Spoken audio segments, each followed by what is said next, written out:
Good morning everyone. आज हम लोग डिस्कस करेंगे चिकन पॉक्स के बारे में। और चिकन पॉक्स का दूसरा नाम है वेरिसेला जोस्टर। ठीक है, chicken pox also known as varicella zoster भी बोलता है। एक कंटेजियस वायरल इन्फेक्शन है जो वायरसेस को जो कॉज करता है, वो वायरस का नाम है वेरिसेला जोस्टर। इसलिए वो इसको वेरिसेला जोस्टर भी बोलता है चिकन पॉक्स को। और इसका मोड ऑफ ट्रांसमिशन देखेंगे, कैसे वो ट्रांसमिट होता है। ये ट्रांसमिट होता है एयरबोर्न ड्रॉपलेट के थ्रू, वो जो ट्रांसमिट होता है, नहीं तो कोई स्किन में जो ब्लिस्टर्स फॉर्म होता है चिकन पॉक्स में, उसी का फ्लूइड जो होता है, वो फ्लूइड में कोई कांटेक्ट होगा तो उसी के थ्रू भी वो ट्रांसमिट होता है। तो एयरबोर्न ड्रॉपलेट के थ्रू भी ट्रांसमिट होता है, नहीं तो contact with the fluid from the blisters. Okay, और इसका इंक्यूबेशन पीरियड है 10 to 21 days। Okay, so chicken pox also known as varicella zoster भी बोलता है। एक कंटेजियस वायरल इन्फेक्शन है और इसका पॉजिटिव एजेंट है वेरिसेला जोस्टर, इसलिए इसका नाम आया वेरिसेला जोस्टर। और ये कैसे ट्रांसमिट होता है? एयरबोर्न ड्रॉपलेट्स के थ्रू भी ट्रांसमिट होता है, नहीं तो contact with the fluid from the blisters, जो ब्लिस्टर्स का जो फ्लूइड होता है उसी के में डायरेक्ट कॉन्टैक्ट होगा तभी होता है, ये ट्रांसमिट होता है। और इसका इंक्यूबेशन पीरियड है 10 to 21 days। ठीक है, अभी देखेंगे इसका स्टेजेस क्या है। इसका मेनली 4 स्टेजेस होता है चिकन पॉक्स को, चिकन पॉक्स डेवलप होने के लिए। तो पहला स्टेज है प्रोड्रोमल स्टेज। ओके, सो प्रोड्रोमल स्टेज में क्या होता है, इसका duration 1 to 2 days before the rash appear. So rash appear होने के पहले का 1 to 2 days ड्यूरेशन को बोलता है प्रोड्रोमल स्टेज। ठीक है, वो स्टेज में क्या होता है, रैशेस अपीयर नहीं होगा, रैशेस अपीयर होने के पहले जो 1 to 2 days होता है उसको बोलता है प्रोड्रोमल स्टेज। तो इसमें क्या क्या सिम्टम्स दिखाई देगा, इसमें माइल्ड फीवर आएगा, बट वो माइल्ड फॉर्म में आएगा, और फैटिक होगा, और लॉस ऑफ एपेटाइट होगा, हेडेक होगा, एंड मैलेज भी होगा, मीन्स फीलिंग नॉट गुड, वैसे भी एक फीलिंग हो जाएगा। ठीक है, वो ये prodromal stage, duration 1 to 2 days है before the rash appear. Rash appear होने के पहले का ड्यूरेशन स्टेज को बोलता है प्रोड्रोमल स्टेज। ठीक है, माइल्ड फीवर हो जाएगा, फैटी हो जाएगा, और लॉस ऑफ एपेटाइट, हेडेक, ये सारा दिखाई देगा प्रोड्रोमल स्टेज में। अभी नेक्स्ट स्टेज है रैश डेवलपमेंट स्टेज। सो इन रैश डेवलपमेंट स्टेज में वो नाम में पता चलेगा, इस स्टेज में रैश डेवलप होने के लिए स्टार्ट होता है। तो इसका ड्यूरेशन है 3 to 5 days for the rash to develop. So rash develop होने के लिए 3 to 5 days लगता है, वो ड्यूरेशन है रैश डेवलपमेंट स्टेज में। सो पहले क्या क्या जो फॉर्म होता है देखेंगे। पहले है मैक्यूल्स। मैक्यूल्स क्या है, एक रेड स्पॉट है। सो रेड कलर का स्पॉट जो स्किन में फॉर्म होता है उसको बोलता है मैक्यूल्स। तो पहले मैक्यूल्स फॉर्म हो जाएगा स्किन में, उसके बाद वो पैप्यूल्स में कन्वर्ट हो जाएगा। पैप्यूल्स क्या है, ये रेड स्पॉट वो फिर से क्या बनाएगा, रेजिड बम्प्स बनाएगा। ठीक है, रेजिड बम्प्स को बोलता है पैप्यूल्स। ये red spots become raised bumps, that is known as papules. Okay, फिर आएगा वेसिकल्स। वेसिकल्स क्या है, ब्लिस्टर्स, जो ब्लिस्टर फॉर्म में होता है उसको बोलता है वेसिकल्स। सो रेज्ड बम्प फिर से ब्लिस्टर फॉर्म में कन्वर्ट हो जाएगा।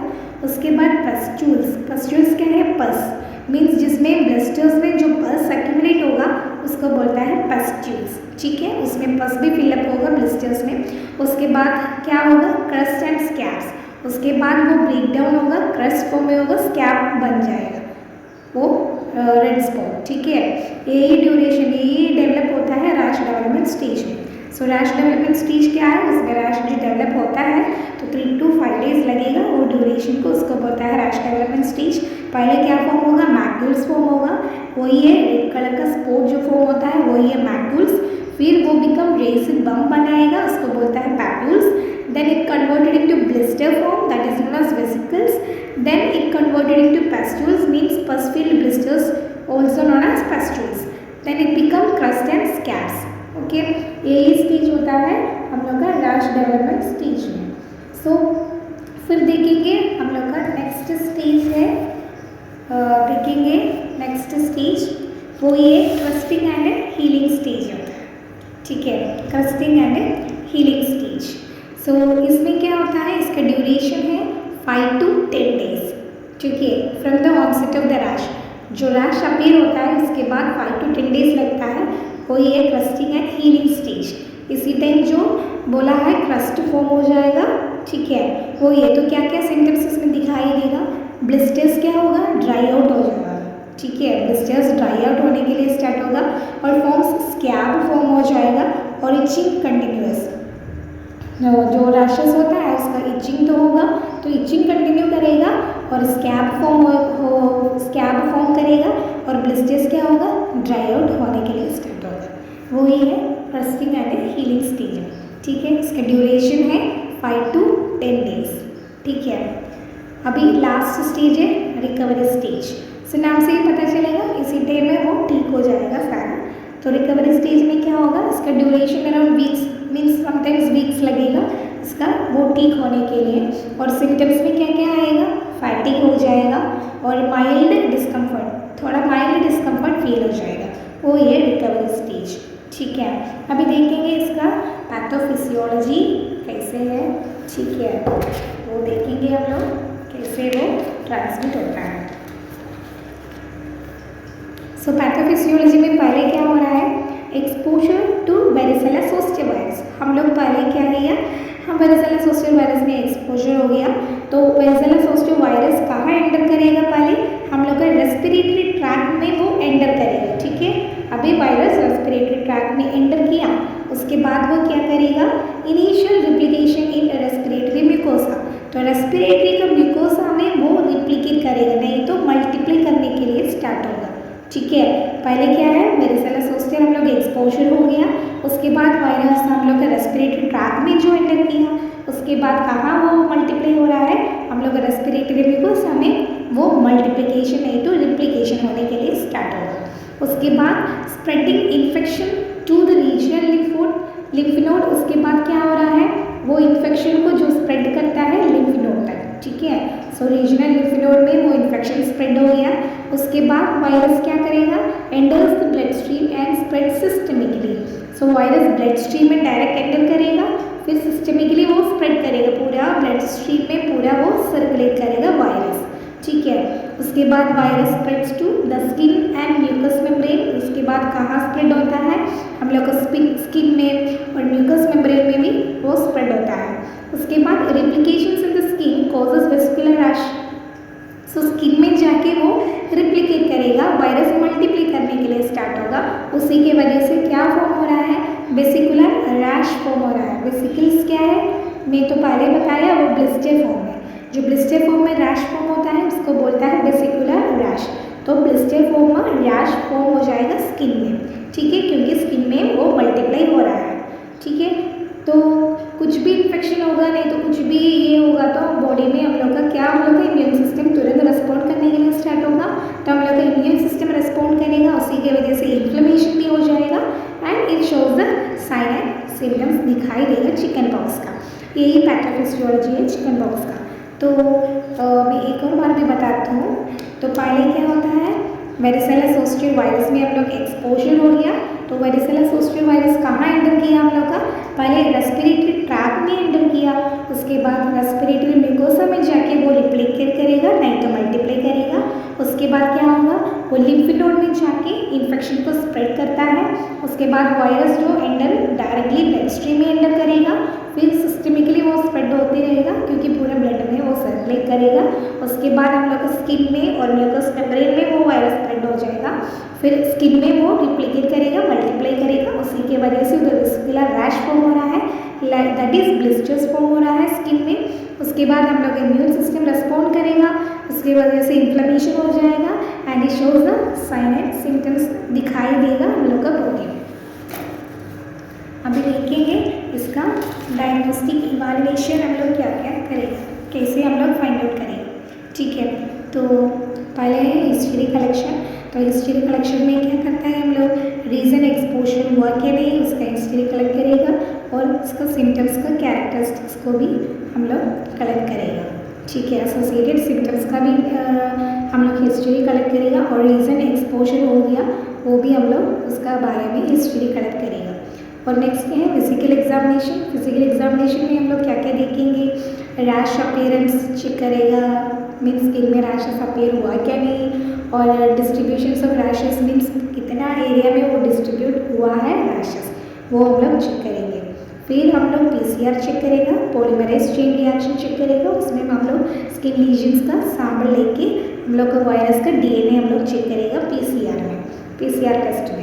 फिर सेरोलॉजिकल टेस्ट करेगा, उसमें एंटीबॉडी डिटेक्ट करने के लिए हम लोग सेरोलॉजिकल टेस्ट करेगा। फिर वायरल कल्चर करेगा, वायरस में हम लोग सैंपल कलेक्ट करेगा, वेसिकल्स में जो ब्लिस्टर फॉर्म होता है उसी का सैंपल हम लोग कलेक्ट करेगा, फिर उसी में पता चलेगा उसका पॉजिटिव ऑर्गेनिजम्स क्या है, ठीक है। उसके बाद आएगा हम लोग का मैनेजमेंट, तो कैसे हम लोग इसको मैनेज करेगा, तो एक वायरल डिजीज़ है तो इसलिए हम लोग का एंटीवायरल थेरेपी प्रोवाइड कर सकता है।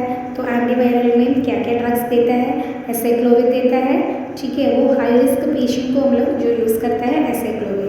फिर वैलेसेक्लोविर भी जो यूज़ करता है एडल्ट पेशेंट को, और फामिक्लोविर भी यूज़ करता है।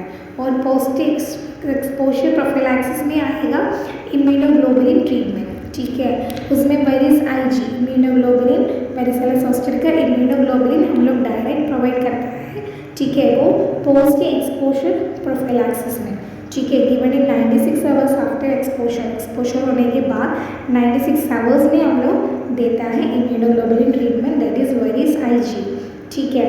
सो 4 to 5 डेज के अंदर हम लोग देखता है अगर चिकन पॉक्स हो गया तो इसके लिए हम लोग पोस्ट प्रोफिलैक्सिस देता है इम्यूनोग्लोबुलिन ट्रीटमेंट में, ठीक है। फिर सिम्टोमेटिक ट्रीटमेंट में हम लोग क्या क्या करेगा, इचिंग हो रहा है और रैशेस हो रहा है तो उसको हम लोग रिलीव करेगा, तो इसके लिए हम लोग कैलामाइन लोशन यूज़ करता है और कोल्ड कंप्रेस यूज़ करता है, और anti histamines means allergic reaction होगा तो एंटी हिस्टामिन्स भी यूज़ करता है। और लूज क्लॉथिंग, हम लोग जो क्लॉथिंग वेयर करना है वो टाइट नहीं होना चाहिए, लूज क्लॉथिंग होना चाहिए। फीवर होता है तो फीवर एंड पेन मैनेज कर सकता है, एसिटामिनोफेन नहीं तो पैरासिटामोल यूज़ करके हम लोग फीवर एंड पेन को मैनेज कर सकता है। फिर rest and hydration, adequate rest provide करना है और एडिक्वेट हाइड्रेशन भी हम लोग मेंटेन करना है, ठीक है। और आएगा इसका प्रिवेंशन, कैसे हम लोग इसको प्रिवेंट करेगा, तो इसके लिए एक वैक्सीनेशन है, तो 2 डोज है वो वैक्सीन को, चिकन पॉक्स का वैक्सीनेशन है तो वो लेना चाहिए। और आइसोलेशन, जो जिसको हुआ है वो आइसोलेट करके रहना चाहिए क्योंकि वो कंटेजियस वायरल डिसीज़ है, इसलिए तो उसको आइसोलेशन प्रोवाइड करना है। और हाइजीन मेंटेन करना है और एनवायरमेंटल मेजर्स सारा हम लोग मेंटेन करना है। और पोस्ट एक्सपोजर प्रोफाइलैक्सिस जो बताया उसमें ही हम लोग इम्यूनोग्लोबुलिन ट्रीटमेंट प्रोवाइड करता है। फिर पब्लिक हेल्थ एजुकेशन देना है पब्लिक को, ये कैसे ट्रांसमिट होता है, उसको कैसे प्रिवेंट करेगा, उसके बारे में हम लोग कम्युनिटी को हेल्थ एजुकेशन भी प्रोवाइड करना है। और ट्रैवल प्रिकॉशन हम लोग देखना है, कोई ट्रैवल करेगा तो उसका प्रिकॉशन भी हम लोग लेना है, ठीक है। वैसे हम लोग का ये चिकन पॉक्स को हम लोग का प्रिवेंट कर सकता है।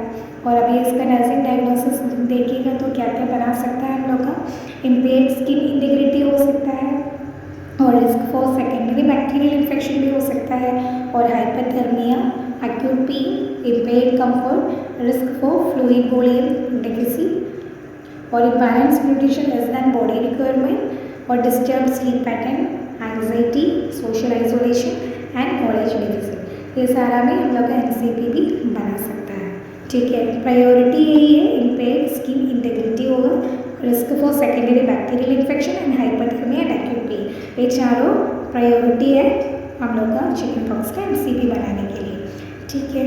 Okay, thank you.